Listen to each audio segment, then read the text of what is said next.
പെസഹായും പരിശുദ്ധ കുർബാനയും തമ്മിലുള്ള ബന്ധമാണ് ഇന്ന് നമ്മൾ ചിന്തിക്കുന്നത്. പെസഹായും വിശുദ്ധ കുർബാനയും തമ്മിലുള്ള ബന്ധം. ഒരു 7 കാര്യങ്ങൾ നമ്മുടെ മനസ്സിലേക്ക് ഇന്ന് കൊണ്ടുവരികയാണ്.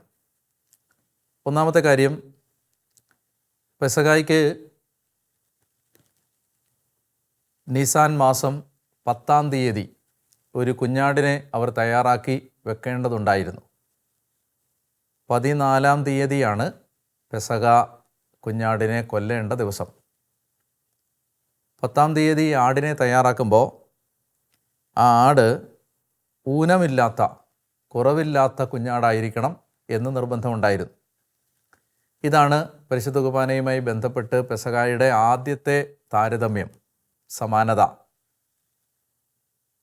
പെസഹായെ ഈശോ തൻ്റെ കുരിശുമരണവുമായി ബന്ധപ്പെടുത്തി പെസഹായുടെ രാത്രിയിലാണ് ഈശോ ദിവ്യകാരുണ്യം സ്ഥാപിച്ചത്.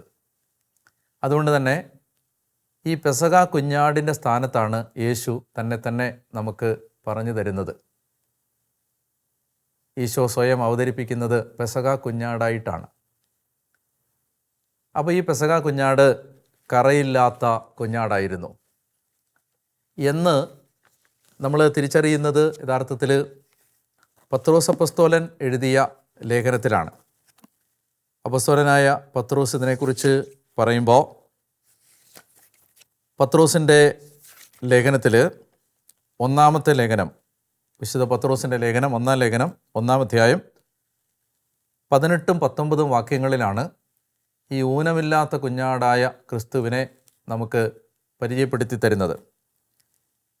അതിങ്ങനെയാണ്: പിതാക്കന്മാരിൽ നിന്ന് നിങ്ങൾക്ക് ലഭിച്ച വ്യർത്ഥമായ ജീവിത രീതിയിൽ നിന്ന് നിങ്ങൾ വീണ്ടെടുക്കപ്പെട്ടത് നശ്വരമായ വെള്ളിയോ സ്വർണമോ കൊണ്ടല്ല എന്ന് നിങ്ങൾ അറിയുന്നല്ലോ. കറയോ കളങ്കമോ ഇല്ലാത്ത കുഞ്ഞാടിൻ്റേതുപോലുള്ള ക്രിസ്തുവിൻ്റെ അമൂല്യ രക്തം കൊണ്ട് അത്രേ. കറയോ കളങ്കമോ ഇല്ലാത്ത കുഞ്ഞാടിൻ്റേതുപോലുള്ള ക്രിസ്തുവിൻ്റെ അമൂല്യമായ രക്തം. അപ്പോൾ അതാണ് ഒന്നാമത്തെ താരതമ്യം. ഊനമില്ലാത്ത കുഞ്ഞാട്, പെസഹായിൽ ആ അറുക്കപ്പെട്ട കുഞ്ഞാട് യേശു ക്രിസ്തു തന്നെയായി മാറുകയാണ് ദിവ്യകാരുണ്യത്തിൽ. ഇനി ഈ പെസഹ കുഞ്ഞാടിൻ്റെ രക്തമാണ് അവരെ രക്ഷിച്ചത്. പെസഹായിൽ, ആദ്യത്തെ പെസഹായിൽ അവരെ രക്ഷിച്ചത് ഈ കുഞ്ഞാടിൻ്റെ രക്തമാണ്. അതെങ്ങനെയാണ്? പെസഹ കുഞ്ഞാടിനെ കൊന്ന് അതിൻ്റെ രക്തം ഒരു പാത്രത്തിൽ എടുത്ത് അവർ അത് കട്ടിളപ്പടിയിലും പടിവാതിലിലും തളിക്കണമായിരുന്നു. ആ രക്തം കാണുമ്പോൾ സംഹാരദൂതൻ ഇസ്രായേൽ ഭവനങ്ങളെ വിട്ട് കടന്നു പോകും. പാസ് ഓവർ എന്ന് പറയുന്ന വാക്ക് അതിൽ നിന്നാണ് വരുന്നത്. സംഹാരദൂതൻ പാസിങ് ഓവർ, കടന്നു പോവുകയാണ്. അങ്ങനെ സംഹാരദൂതൻ കടന്നു പോകുന്നത് ഈ കുഞ്ഞാടിൻ്റെ രക്തം കാണുമ്പോഴാണ്. അങ്ങനെ അത് അവരെ രക്ഷിക്കുന്ന രക്തമായി മാറി. കർത്താവായ യേശു ക്രിസ്തു തൻ്റെ കുരിശുമരണത്തിൽ ചിന്തിയ രക്തത്താലാണ് നമ്മളെ വീണ്ടെടുത്തത് എന്ന് അപ്പസ്തോലന്മാർ ആവർത്തിച്ച് നമ്മളെ പഠിപ്പിച്ച ഒരു സത്യമാണ്. നമ്മൾ വീണ്ടെടുക്കപ്പെട്ടത് അവൻ്റെ രക്തത്താലാണ്. കറയോ കളങ്കമോ ഇല്ലാത്ത കുഞ്ഞാടിൻ്റേതുപോലുള്ള യേശുവിൻ്റെ രക്തത്താലാണ്. അതാണ് പരിശുദ്ധ കുർബാനയിൽ നമ്മൾ ഓർക്കുന്ന രണ്ടാമത്തെ കാര്യം. മൂന്നാമതായി, പെസഹായുമായി ബന്ധപ്പെട്ട് വിശുദ്ധ കുർബാനയെ കാണുമ്പോൾ അതിൻ്റെ മൂന്നാമത്തെ അർത്ഥം, ഒരേ സമയത്ത് പെസഹ ബലിയുമായിരുന്നു, വിരുന്നുമായിരുന്നു. ഒരേ സമയത്ത് അത് സാക്രിഫൈസുമാണ്, മീലുമാണ്. എന്ന് വെച്ചാൽ, ഈ പെസഹ കുഞ്ഞാടിനെ ബലി കഴിച്ചു കഴിഞ്ഞാൽ, കുഞ്ഞാട് കൊല്ലപ്പെട്ട് കഴിഞ്ഞാൽ അവർ ആ കുഞ്ഞാടിൻ്റെ മാംസം ഭക്ഷിക്കുമ്പോഴാണ് പെസഹ തിരുനാൾ പൂർത്തിയാവുന്നത്. അപ്പോൾ ഒരു വശത്ത് അത് ബലിയാണ്, മറുവശത്ത് അത് വിരുന്നാണ്. യേശുവിൻ്റെ കാലം എത്തുമ്പോഴേക്കും പെസഹ കുഞ്ഞാടിനെ കൊല്ലുന്നത് ഭവനങ്ങളിൽ നിന്ന് മാറ്റി ദേവാലയത്തിൽ ആക്കുന്ന ഒരു വ്യത്യാസം ഉണ്ടാവുന്നുണ്ട്. അങ്ങനെ ദേവാലയത്തിൽ വെച്ച് കുഞ്ഞാട് കൊല്ലപ്പെടും. ആ മാംസം വീട്ടിലേക്ക് കൊണ്ടുവന്ന് അവർ ഭക്ഷിക്കും. യേശുവിൻ്റെ പെസഹ ആചരണത്തിൽ പത്രോസും യോഹന്നാനും കൂടി ദേവാലയത്തിലേക്ക് പോയി അവിടുന്ന് കുഞ്ഞാടിൻ്റെ മാംസം വാങ്ങി സെഹിയോൻ മാളികയിലേക്ക് കൊണ്ടുവന്നു എന്നതാണ് പുതിയ നിയമത്തിൽ നമ്മൾ കാണുന്നത്. അപ്പോൾ പെസഹായ്ക്ക് അത് ഒരേ സമയത്ത് അത് ബലിയാണ്, അതേ സമയത്ത് അത് വിരുന്നുമാണ്. അപ്പസ്തോലിക സഭകൾ ഈ ദിവ്യകാരുണ്യത്തെ ഒരേ സമയത്ത് ബലിയും വിരുന്നുമായിട്ട് കാണുന്നതിൻ്റെ പശ്ചാത്തലം ഇതാണ്. പെന്തക്കോസ്ത സഭകൾ അതുപോലെയുള്ള സ്വതന്ത്ര സഭകൾക്ക് വിശുദ്ധ കുർബാന ഒരു ബലിയല്ല, അവരതിനെ ബലിയായി കാണുന്നില്ല. മറിച്ച് അതൊരു ഓർമ്മയ്ക്കായി നടത്തുന്ന ഒരു മീൽ, ഒരു വിരുന്ന് മാത്രമായിട്ടാണ് അവർ കാണുന്നത്. അത് ദൈവശാസ്ത്രപരമായ ഒരു തെറ്റാണ്. കാരണം പുതിയ പെസഹായായി ക്രിസ്തു ദിവ്യകാരുണ്യം സ്ഥാപിക്കുമ്പോൾ ഒരേ സമയത്ത് അത് ബലിയും അത് വിരുന്നുമാണ്. നമ്മൾ വളരെ ശ്രദ്ധിച്ച് മനസ്സിലാക്കാമെങ്കിൽ ഞാനൊരു കാര്യം പറയാം. ഇതെൻ്റെ ആശയമല്ല, ബെനഡിക്റ്റ് 16 മാർപ്പാപ്പ പറഞ്ഞൊരാശയമാണ്. അതായത് സെഹിയോൻ മാളികയിൽ ഈശോ അർപ്പിച്ച ഈ അന്ത്യത്താഴം, അതിനെക്കുറിച്ച് പറയുമ്പോൾ അദ്ദേഹം പറയും, വെള്ളിയാഴ്ച യേശുക്രിസ്തു കുരിശിൽ മരിക്കുമ്പോൾ യേശുവിൻ്റെ കുരിശുമരണം ഒരു ജുഡീഷ്യൽ എക്സിക്യൂഷൻ ആയിരുന്നു. ഒരു ജഡ്ജി കുറ്റവാളിയെ ശിക്ഷ വിധിച്ച് കുരിശിൽ തറച്ച് കൊന്ന ഒരു ശിക്ഷാവിധി നടപ്പിലാക്കൽ മാത്രമാണത്. യേശുവിൻ്റെ വെള്ളിയാഴ്ചത്തെ കുരിശുമരണം ഒരു കുറ്റവാളി ശിക്ഷയ്ക്ക് വിധിക്കപ്പെട്ട് കൊല്ലപ്പെടുന്നതാണ്. അതെങ്ങനെയാണ് യഥാർത്ഥത്തിൽ യേശുക്രിസ്തുവിൻ്റെ കുരിശിലെ ബലി എന്ന് പറയാൻ കഴിയുന്നത്? അത് ഒരു കുറ്റവാളിയെ കൊന്നതാണ്. എങ്ങനെയാണത് ബലിയാവുന്നത്? അത് ബലിയാകണമെങ്കിൽ അതിനെ ബലിയാണെന്ന് യേശുക്രിസ്തു തന്നെ പറഞ്ഞെങ്കിലേ അത് ബലിയാവുകയുള്ളൂ. യേശുക്രിസ്തു അതെങ്ങനെയാണ് അത് ബലിയാണെന്ന് പറഞ്ഞത്? അത് തലേന്ന് വൈകുന്നേരം അപ്പത്തിൻ്റെയും വീഞ്ഞിൻ്റെയും സാദൃശ്യത്തിൽ തൻ്റെ ശരീരരക്തങ്ങളാണ് അതെന്ന് പറഞ്ഞിട്ട് കർത്താവ് പറയുകയാണ്, ഇത് നിങ്ങൾക്ക് വേണ്ടി മുറിക്കപ്പെടുന്ന ശരീരം, ചിന്തപ്പെടുന്ന രക്തം എന്ന് പറഞ്ഞ് പിറ്റേ ദിവസം കുരിശിൽ നടക്കാൻ പോകുന്ന തൻ്റെ കുരിശുമരണത്തെ ഒരു ബലിയാണെന്ന് യേശു നമുക്ക് പറഞ്ഞു തരുന്നത് തലേന്ന് വൈകുന്നേരത്തെ പെസഹ അത്താഴമേശയിലാണ്. അതുകൊണ്ട് ബെനഡിക്റ്റ് മാർപ്പാപ്പ പറയുന്ന ഒരു രഹസ്യം, ഈ പെസഹ അത്താഴമേശ, അന്ത്യത്താഴം കൂടാതെ കാൽവരിയിലെ യേശുവിൻ്റെ കുരിശുമരണം ഒരു ബലിയാണെന്ന് പറയാൻ കഴിയില്ല. അല്ലെങ്കിൽ യേശുവിൻ്റെ കുരിശുമരണത്തെ ഒരു ബലിയാക്കി നമുക്ക് പറഞ്ഞു തരുന്നത് തലേന്ന് വൈകുന്നേരത്തെ പെസഹ അത്താഴമേശയാണ്. അതുകൊണ്ട് ഒരേ സമയത്ത് അത് ബലിയുമാണ് വിരുന്നുമാണ്. പെസഹ കുഞ്ഞാട് ദേവാലയത്തിൽ വെച്ച് കൊല്ലപ്പെടും. ആ കുഞ്ഞാടിൻ്റെ മാംസം അവരൊരു വിരുന്നായിട്ട് കഴിക്കുകയും ചെയ്യും. അതുകൊണ്ട് പരിശുദ്ധ കുർബാനയെ നമ്മൾ മനസ്സിലാക്കണമെങ്കിൽ ഈ രണ്ട് കാര്യങ്ങളും നമ്മൾ മനസ്സിലാക്കണം. ഒരേ സമയത്ത് അത് വിരുന്നുമാണ്, അത് ബലിയുമാണ്. നാലാമതായിട്ട് ഈ പുളിപ്പില്ലാത്ത അപ്പവുമായിട്ട് ബന്ധപ്പെടുത്തി ഒരു ചിന്ത. പെസഹായ്ക്ക് അവർ ഭക്ഷിച്ചിരുന്നത് പുളിപ്പില്ലാത്ത അപ്പമാണ്. ഈ പുളിപ്പില്ലാത്ത അപ്പം സൂചിപ്പിച്ചത് നമ്മൾ വിശുദ്ധിയോടുകൂടി കുർബാനയിൽ പങ്കെടുക്കണം എന്ന ആശയത്തെയാണ്. അത് നമ്മൾ കാണുന്നത് കൊറിന്തോസുകാർക്ക് അപ്പസ്തോലൻ എഴുതുന്ന 1-ാം ലേഖനത്തിൽ 5-ാം അധ്യായത്തിലാണ് ഈ പുളിപ്പിനെക്കുറിച്ചുള്ള പരാമർശം. ഞാൻ പറഞ്ഞു വരുന്നത്, അതായത് ഈ പെസഹായ്ക്ക് അവർ ഉപയോഗിച്ചുകൊണ്ടിരുന്നത് പുളിപ്പില്ലാത്ത അപ്പമാണ്.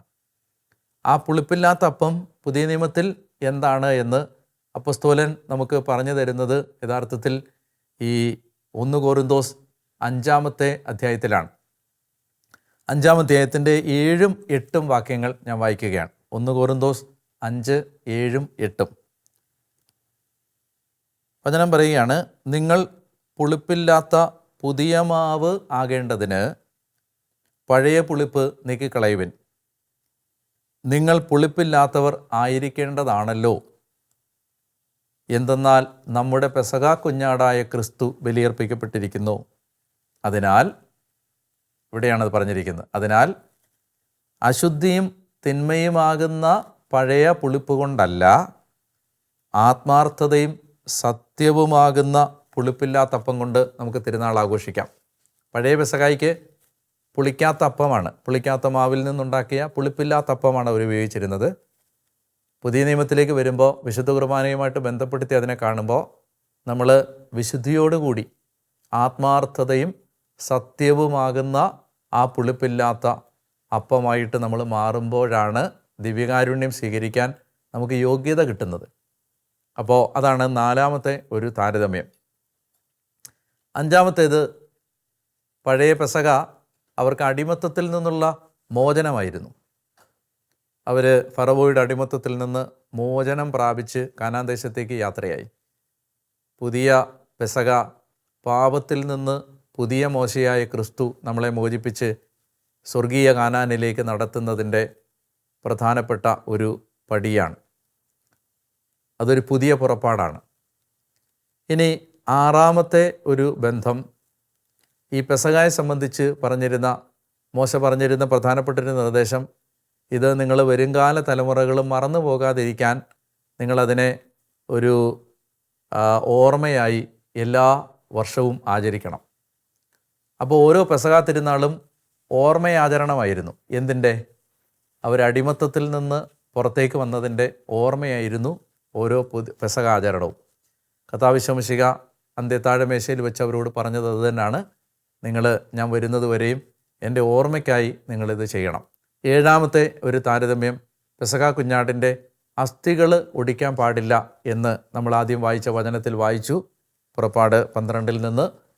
അതുപോലെ തന്നെ ക്രിസ്തുവിൻ്റെ അസ്ഥികളൊന്നും തകർക്കപ്പെട്ടില്ല കുരിശിൽ അവിടുന്ന് മരിച്ചപ്പോൾ എന്നും പുതിയ നിയമത്തിൽ നമ്മൾ വായിക്കുന്നുണ്ട്. അപ്പോൾ പഴയ പെസഹായുടെ സ്ഥാനത്താണ് പുതിയ പെസഹായായ ഈ ദിവ്യകാരുണ്യം നിലവിൽ വരുന്നത്. എന്താണ് നമ്മൾ ഈ ചിന്ത ദിവ്യകാരുണ്യവുമായി ബന്ധപ്പെട്ട് മനസ്സിലാക്കുമ്പോൾ നമുക്ക് ടേക്ക് അവേ, നമ്മുടെ ജീവിതത്തിലേക്ക് നമ്മൾ കൊണ്ടുവരേണ്ട പാഠം എന്താണ്? അതായത് നമ്മളെ ദൈവം ഈ ലോകത്തിൽ നമ്മളെ അടിമപ്പെടുത്തുന്ന പാപത്തിൽ നിന്നും പിശാചിൽ നിന്നും ലോകത്തിൽ നിന്നും, ലോകം, പാപം, പിശാച്, ഈ ത്രിവിധ ശത്രുക്കളിൽ നിന്ന് യേശുക്രിസ്തു നമ്മളെ രക്ഷിച്ച അവിടുത്തെ പീഡാനുഭവത്തിൻ്റെയും കുരിശുമരണത്തിൻ്റെയും ഉത്ഥാനത്തിൻ്റെയും ഓർമ്മയാണ് ദിവ്യകാരുണ്യം. അതുകൊണ്ട് തന്നെ കർത്താവ് പറഞ്ഞ എൻ്റെ ഓർമ്മയ്ക്കായി നിങ്ങളിത് ചെയ്യുവിൻ. എന്താണ് നമ്മൾ യേശുക്രിസ്തുവിനെ ദിവ്യകാരുണ്യത്തിൽ ഓർക്കേണ്ടത്? അവിടുന്ന് നമുക്ക് വേണ്ടി എന്തെല്ലാം ചെയ്തു തന്നു എന്ന് ഓർത്ത് നന്ദി പറയാനുള്ള ഒരവസരമാണ് ഓരോ പരിശുദ്ധ കുർബാനയും. അപ്പോൾ ഒരു കുർബാന, യൂക്കരിസ്റ്റ് എന്ന് പറയുന്ന ആ ഇംഗ്ലീഷ് വാക്കിൻ്റെ അർത്ഥം താങ്ക്സ് ഗിവിങ് എന്നാണ്, കൃതജ്ഞതാ ബലി എന്നാണ്. കൃതജ്ഞത, താങ്ക്സ് ഗിവിങ്. ഓരോ കുർബാനയിലും നമ്മൾ നന്ദി പറയുകയാണ്.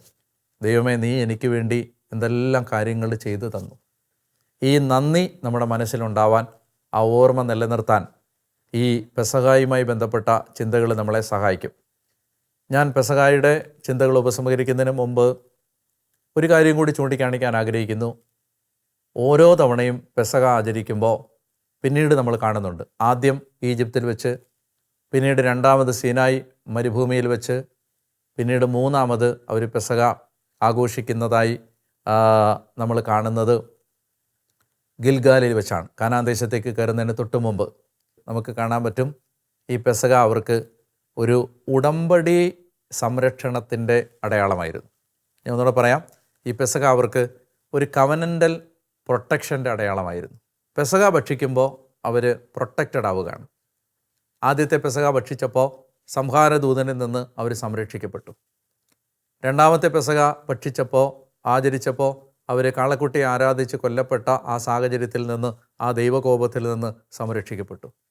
3ാമത്തെ പെസഹ ആചരിക്കുമ്പോൾ അവർ ജെറീക്കോയിലെ തങ്ങളെ കാത്തിരിക്കുന്ന ശത്രുക്കളിൽ നിന്ന് ആ പെസഹ ആചരണത്തിലൂടെയാണ് അവർ സംരക്ഷണം നേടിയത്. നമുക്കൊരു ദൈവത്തോട് നമ്മൾ ചെയ്ത, അല്ലെങ്കിൽ ദൈവം നമ്മളോട് ചെയ്ത ഉടമ്പടിയുടെ സംരക്ഷണം നമുക്ക് കിട്ടുന്നത് ഈ പുതിയ പെസഹായാകുന്ന പരിശുദ്ധ കുർബാനയിലൂടെയാണ്. അതുകൊണ്ട് ഞാൻ എപ്പോഴും ആവർത്തിച്ച് കുർബാന സ്വീകരിക്കുമ്പോൾ പറയുന്ന ഒരു പ്രാർത്ഥന ഇതാണ്: your blood is my protection. കർത്താവേ, നിൻ്റെ രക്തമാണ് എൻ്റെ സംരക്ഷണം, നിൻ്റെ രക്തമാണ് എന്നെ പൊതിയുന്നത്, നിൻ്റെ രക്തമാണ് എന്നെ സംരക്ഷിച്ച് നിർത്തുന്നത്.